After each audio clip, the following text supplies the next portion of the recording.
Hey there! Today I want to show you how to bring life to your games with sounds, like themes and other effects. So let's start with this simple audio manager, which I attached right to the camera. So in this manager you see two variables, one for the audio clip and one for the audio source. We create the audio source right in the awake method and then attach the clip to the audio source, set the loop to true and the volume to 0.5 and then just hit play. The result is, if you hit play, the theme will begin. And if it's ending, it will restart again. But what if we want more sound effects, like a theme, a breaking glass, a game over and a level change? For this, we need a more complex manager. But first, let's take a look at the audio source. There are a lot of variables. And to control these variables, we need a controller for each sound effect. So, we created this serializable audio controller class, which contains the main variables for our audio source. These variables are very similar to the audio source, so I will not explain them all. The important part is to set them down here in the play sound method. First we set a clip, then if we want to, a pitch, and then the loop, the volume, a special blend, the max distance, and then we call the method play. And of course there is a method stop to stop the sound. And because every controller needs a manager, we have a new AudioManager with a list of all our controllers. Here we start by adding an audio source for every sound effect, and then play the theme at the start of the game.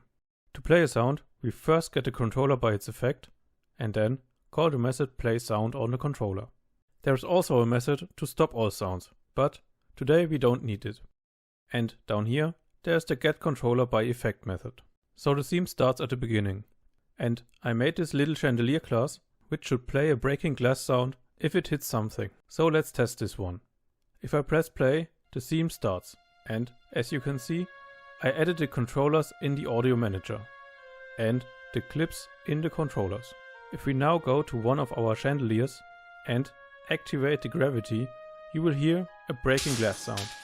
But what if we move the camera far away from the chandelier?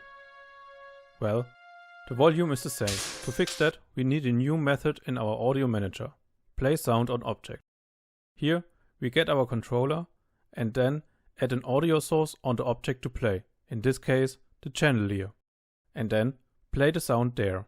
I also changed the method call here in our chandelier.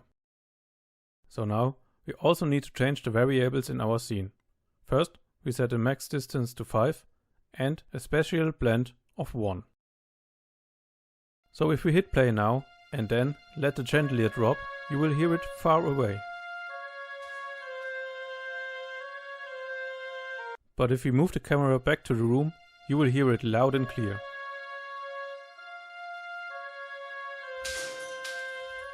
And that's it. You now know the basics of sounds.